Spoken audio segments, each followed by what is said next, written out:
What's shaking, my friends? Welcome back to the channel. My name is Shay, and today we're going to start a new reading vlog. We're going to continue on with Spookopoly. If you want to watch my vlog from last week, you can do so.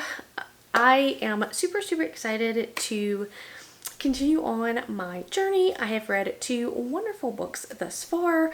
One that kind of hit some goals for me, and one that kind of fit the spooky kind of vibe that I was going for. So now what's going to happen is I'm going to record my screen and we are going to continue to play Spookopoly and hopes that we land on a fantastic prompt. Okay, so I got my laptop here. Here we go. We are going to roll this dice. 9. Okay. 1, 2, 3, 4, 5, 6, 7, 8, 9. So that, my friends, is a chance card. So in regular Spookopoly rules, you can see that pull a chance card from the top of the pack and read the book. Right outside of book read TBR. Okay, so it's just a book that's on your TBR. And so instead of doing the chance cards, I decided to, if I landed on this space, to do the pick from my own TBR jar. So that's what we're going to do. Okay, come back with the jar. So I'm super excited. Definitely there's a lot of books in here that I don't want. A lot of books in here I do want. Here we go. This is it. So this is interesting. So this is Spark of the Everflame. So this is a fantasy romance, and I don't know how I feel about picking this book. I hear that the first book is so-so and the rest are okay. So, and also I haven't really decided where I sit with fantasy romance. So this is what we're gonna do. I'm going to read some of this and then come back and share my thoughts. Okay, I'm a little over 50% of Spark of the Everflame by Penn Cole. Audible, when are you going to get it together and put percentages? I think I'm a little over 50%. So I am very shocked at this. I really thought that I would hate this book because I haven't had the best luck with romantasy lately. But I'm actually the opposite. I'm really enjoying my time. I will say that it's a little bit slower paced. It's kind of slowed down a little bit here at the 50% mark, and I'm wondering when we're going to ramp back up and have some action-packed things. Okay, so let me read the synopsis because I think it would do kind of like the tagline would be a better description of what it's about than what I can do. In a mortal world colonized by the gods and ruled over by the Descended, their cruel offspring, DM Bellator, yearns to escape the insular life of her poor village. Her mother's sudden disappearance and the discovery of a dangerous secret about her past offer DM an unexpected opportunity to enter the dark world of Descended royalty and unlock the web of mysteries her mother left behind. So it's clear that this is going to be kind of like an enemies to lovers kind of thing with one of these Descended and her, and we kind of, it's mysterious as to what exactly she is. The Descended are an offspring of gods and mortals, and basically they are the higher race, and then you have the mortals who are looked down upon, and they are the lower race, and that's what DM says she is. But is she really that? So she is a healer, and so things happen. Her mother disappears, and she takes her mother's place as the healer of the palace, which is these Descended beings. And there, of course, is this prince next in line to the king that of course is going to catch her eye, and things are going to ensue. I am really enjoying my time, not just the romance, because there hasn't been much romance as to this point.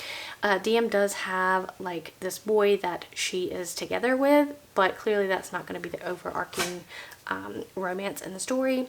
But so not very much romance, just setting up and world building, which I like, because my main critique of a lot of romantasy is that we hit hard and heavy in the romance, and then we kind of skip over the world building and the fantasy side of things and call ourselves a romantasy, when really it's just romance with a little touch of fantasy. So I'm really enjoying this, and considering that they say that this is the mediocre book of the series and the next books in the series are fantastic, I just I'm excited. I'm excited. So I think that I will finish this tomorrow. I just started this, really. I started last night, but I didn't read very much. And so I read a majority of what I read today. So I'm hoping I can finish tomorrow, and I'm super excited to continue on in the story. Okay, so I have finished Spark of the Everflame, and I have to say I really truly enjoyed this and honestly wanted to move to the next book immediately. I'm not going to,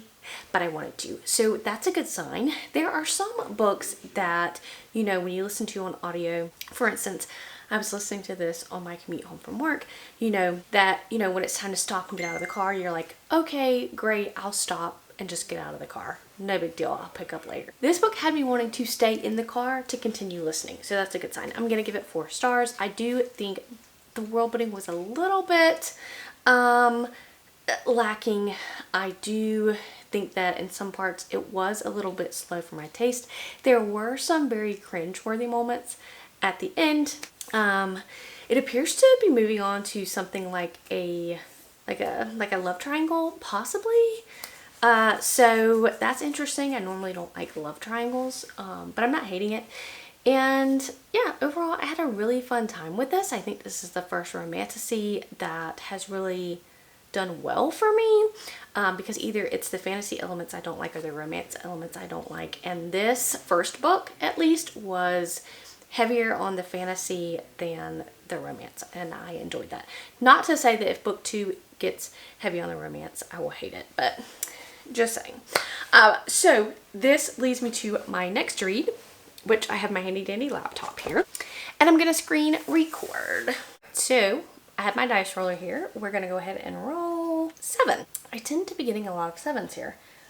So I have my thing up. So 1, 2, 3, 4, 5, 6, 7, which is Shirley Jackson. I don't know necessarily what that means, so we're gonna go over here and we're going to see what Shirley Jackson means. The house is haunted. Read a book with a building on the cover.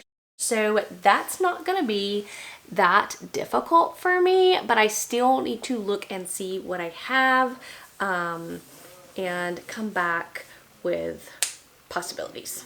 I will be right back. Listen, y'all have no idea how much I just want to read Glow of the Everflame, which has a building on the cover, okay? But that's not very exciting. Let's go back to what I've done here in the month of October. I've read a sequel, goal, check. Then I read a book that kind of was of the season, which was The Family Game, so of the spooky season, yes. Then I read Spark of the Everflame, which I own on audio, so check, that was a goal. And now I feel like I need to move back into something for the season. Now I have kind of gotten out of horror. There's a few more that I still want to partake in. So I decided to read Clown in a Cornfield, which has a little kind of barnish building on the cover. And this is a slasher, and I can't recall me ever having read a slasher in book form, but I'm open to it. I'm going to go into it with an open mind. I'm going to listen to it on audio. I'm hopefully going to have fun. This is a series of books, and book 3 I think just came out not that long ago, but we'll see kind of how I feel about book 1 as to whether I went to book 2, but Clown in a Cornfield, here I come. I know nothing about it except for it can be gruesome at times, and it's of course a slasher. So I'll check in when I get some ways in. Okay, let's talk Clown in a Cornfield real quick because it's very, very late and I need to get to bed. So I have finished the book. I read most of it, or I listened to the audio on the way back and forth to work. And again, horror is just not my jam. There are a few other horrors I want to try, but this one just kind of fizzled out. I haven't really read a slasher, so this is like my first slasher horror. I think that slasher horrors, or horror in general, works best in media formats like movies or TVs, and the reason for that is that we're always looking for that suspense music, all of that, to kind of give us jump scares, things like that. In book format, you don't really get that. You don't feel the eeriness, you don't feel the suspense, you're not getting jump scared, right?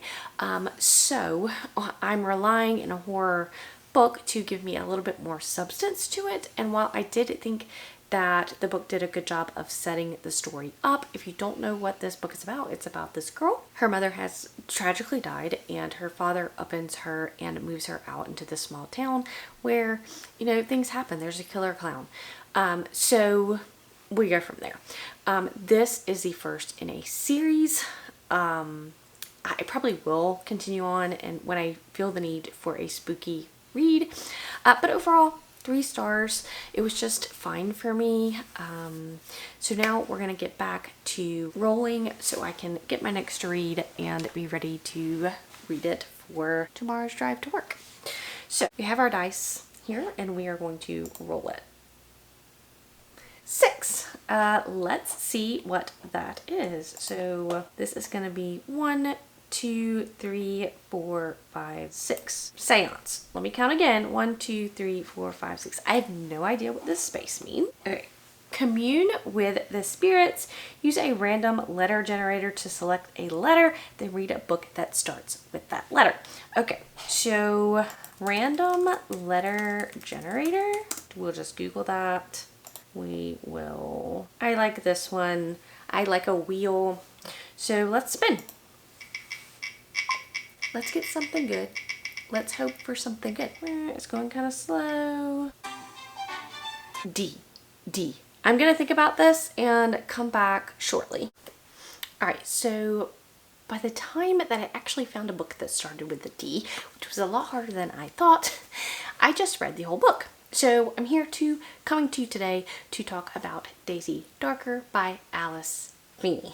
I have read 2 previous Alice Feeney books. I've read Rock, Paper, Scissors, and I've read Sometimes I Lie, which both of them I found just okay. This one gets a lot of hate and a lot of love, and you're either on one side or the other. So first, let's start by talking about what this book is about. This book is following our main character, and she has this very dysfunctional family. She has a mom and dad who are divorced. She has 2 siblings who just haven't been the nicest to her, and then she has this rich grandma, and they all go for this kind of dinner, 80th birthday party for her grandma at her grandma's house, which is on this very isolated island kind of thing where you can only leave when it's low tide. So obviously this is a 1-by-1 mystery. People start dropping 1 by 1 and you're trying to figure out who is killing off the family 1 by 1. And now, I had a hard time reading this book because I really enjoyed my time up until the very end. I was like invested in the characters, I was invested in the mystery, and then, you know, like a lot of books do, you get to the end, you get to the twist, you get to the ending, and it just doesn't do it for you. But I'm gonna go ahead and give it 3 stars because the rest of the book did do it for me. I had a great time until the end. So I could understand why people hate this, and the ending totally makes people hate it, and I understand why people love it. So I'm kind of somewhere in between. So that's gonna do it for this vlog. I've read 3 books. I'm gonna continue to play Spookopoly. So I'll see you in the next one.